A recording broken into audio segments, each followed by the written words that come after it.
नमस्कार दोस्तों। आज की इस चर्चा में हम एक बहुत ही दिलचस्प कहानी पर बात करने वाले हैं।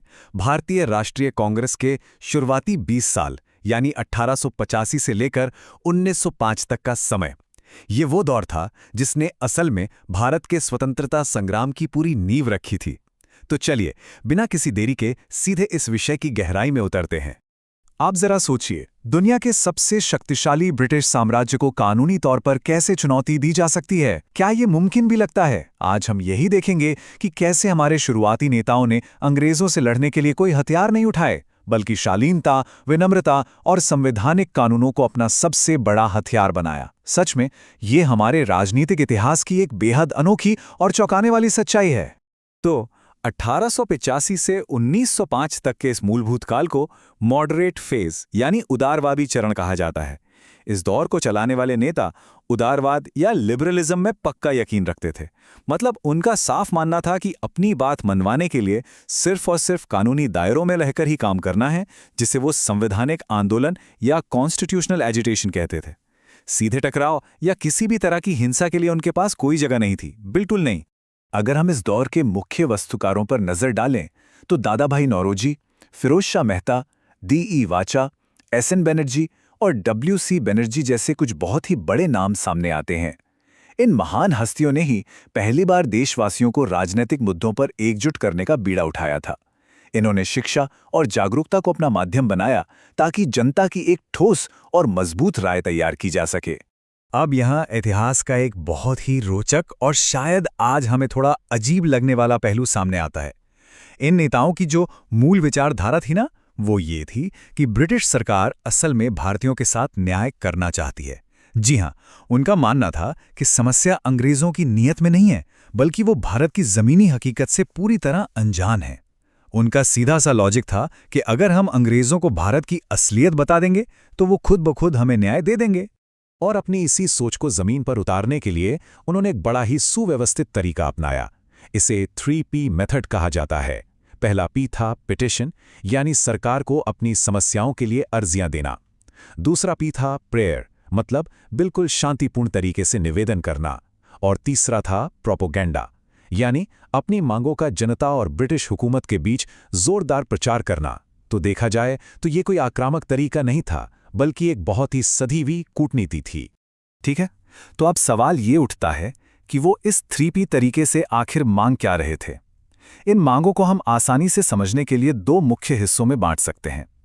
एक तरफ थी उनकी संवैधानिक मांगें, जिनमें मुख्य रूप से विधायी सुधार और वित्तीय नियंत्रण शामिल था। और दूसरी तरफ थी प्रशासनिक मांगें, जो सिविल सेवाओं में निष्पक्षता लाने और सरकार को ज्यादा जवाबदेह बनाने से जुड़ी थीं। चलिए इन्हें एक एक करके डिकोड करते हैं। सबसे पहले बात करते हैं संवैधानिक मांगों की। इनका सबसे पहला मकसद बहुत साफ था, शासन में भारतीयों की भागीदारी को बढ़ाना। उन्होंने जोर देकर कहा कि विधायी परिषदों या लेजिस्लेचर्स के लिए चुनाव की व्यवस्था शुरू होनी ही चाहिए। इसके साथ ही उन्होंने मांग रखी कि वॉइसरॉय की कार्यकारी परिषद में कम से कम 2 भारतीय सदस्य तो होने ही चाहिए। और सबसे बड़ी बात, उन्होंने कहा कि इन परिषदों को देश के बजट पर चर्चा करने और उस पर वोट देने का पूरा अधिकार मिलना चाहिए। बजट कंट्रोल की इसी मांग से भारतीय राजनीति में एक बहुत ही मशहूर और दमदार नारा गूंजा, बिना प्रतिनिधित्व के कोई कर नहीं, यानी नो टैक्सेशन विदाउट रिप्रेजेंटेशन। ये सच में इनकी बहुत बड़ी बुद्धिमानी थी। उन्होंने इस ग्लोबल स्लोगन का बड़ी ही चतुराई से इस्तेमाल करके सीधा राष्ट्रीय खजाने पर भारतीयों के कंट्रोल की मांग कर दी। उनका लॉजिक बिल्कुल सिंपल था, भाई जिस जनता की जेब से टैक्स जा रहा है उसकी आवाज शासन में होनी ही चाहिए। अब आते हैं प्रशासनिक मांगों पर। यहां इनकी सबसे बड़ी शिकायत इंडियन सिविल सर्विस यानी ICS परीक्षा को लेकर थी। इसमें भारी भेदभाव होता था, तो इन्होंने आवाज उठाई कि इस परीक्षा में बैठने की अधिकतम आयु सीमा बढ़ाई जाए ताकि हमारे भारतीय युवा भी इसमें शामिल हो सकें। और सिर्फ यही नहीं, उन्होंने कहा कि यह परीक्षा इंग्लैंड के साथ साथ भारत में भी एक ही समय पर आयोजित होनी चाहिए। इसके अलावा सरकारी सेवाओं के भारतीयकरण और कार्यपालिका को न्यायपालिका से पूरी तरह अलग करने की भी मजबूत मांग रखी गई। वैसे ये नेता सिर्फ देश के आंतरिक मामलों तक ही सीमित नहीं थे, उनका नजरिया काफी व्यापक था। उन्होंने साफ कहा कि साम्राज्य की सेना पर जो इतना भारी भरकम खर्च हो रहा है उसे कम किया जाए और वो पैसा सीधे जनता के कल्याण पर लगाया जाए। इसके अलावा दुनिया भर के दूसरे ब्रिटिश उपनिवेशों में जो भारतीय मजदूर काम कर रहे थे, उनके अधिकारों के लिए भी उन्होंने आवाज उठाई। और तो और ब्रिटिश सरकार की आक्रामक विदेश नीति और उस समय की बेहद महंगी और लंबी न्यायिक प्रणाली की भी उन्होंने खुलकर आलोचना की। लेकिन अगर हम इन 20 सालों का गहराई से विश्लेषण करें तो इनका सबसे बड़ा और ऐतिहासिक योगदान कुछ और ही था। वो था ब्रिटिश साम्राज्यवाद की आर्थिक आलोचना या इकोनॉमिक क्रिटिक तैयार करना।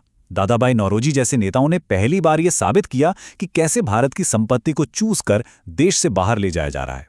ये एक तरह का गेम चेंजर था। उन्होंने एक स्वतंत्र भारतीय अर्थव्यवस्था और हमारे अपने स्थानीय उद्योगों को बचाने के लिए जोरदार वकालत की। तो अब देखते हैं कि इन विनम्र याचिकाओं का असल में असर क्या हुआ। अगर हम सकारात्मक पहलू देखें तो इनकी लगातार कोशिशों से 1892 का इंडियन काउंसिल्स एक्ट पास हुआ, जिससे परिषदों का दायरा थोड़ा बढ़ गया और सबसे बड़ी बात, देश में शुरुआती राष्ट्रीय एकता की भावना जागृत हुई। लेकिन इसकी एक बहुत बड़ी कमजोरी भी थी। इनका सामाजिक आधार बहुत संकीर्ण था। मतलब ये आंदोलन सिर्फ पढ़े लिखे वर्ग तक ही सीमित रह गया और आम जनता या हमारी ग्रामीण आबादी इसमें पूरी तरह से निष्क्रिय रही। अब यहां एक बड़ा सवाल यह आता है कि इतनी शांतिपूर्ण और विनम्र मांगों पर अंग्रेजों का क्या रिएक्शन था। उस समय के वॉइसरॉय लॉर्ड डफरिन का एक बयान हुकूमत की असली सोच को बेनकाब कर देता है। उन्होंने भारतीय राष्ट्रीय कांग्रेस को खुलेआम राजद्रोह का कारखाना या अ फैक्ट्री ऑफ सेडिशन कह डाला। जरा सोचिए, जो नेता पूरी तरह से कानूनी तरीके से सिर्फ प्रार्थनाएं कर रहे थे, उन्हें भी इस औपनिवेशिक सरकार ने एक बहुत बड़े खतरे और विद्रोही के रूप में देखा। और जैसे जैसे समय आगे बढ़ा, अंग्रेजों का रवैया और भी ज्यादा कड़ा और शत्रुतापूर्ण होता गया। साल 1900 में लॉर्ड कर्जन का एक बयान देखिए। उन्होंने कहा, कांग्रेस अपने पतन की ओर लड़खड़ा रही है और मेरी एक बड़ी महत्वाकांक्षा इसे शांतिपूर्ण मौत देने में मदद करना है। बिल्कुल यही शब्द थे उनके।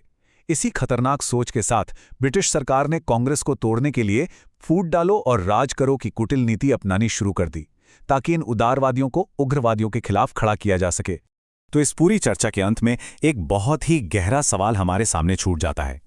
क्या इन उदारवादी नेताओं की वो विनम्र याचिकाएं सच में पूरी तरह फेल हो गई थीं? या फिर क्या उन्होंने अनजाने में ही सही उस विशाल और उग्र स्वतंत्रता आंदोलन की एक ऐसी मजबूत नींव तैयार कर दी थी जो इसके ठीक बाद पूरे भारत में आग की तरह फैलने वाला था? ये इतिहास का एक ऐसा पन्ना है जिस पर हमें जरूर विचार करना चाहिए। आज की इस चर्चा में हमारे साथ जुड़ने के लिए बहुत बहुत धन्यवाद।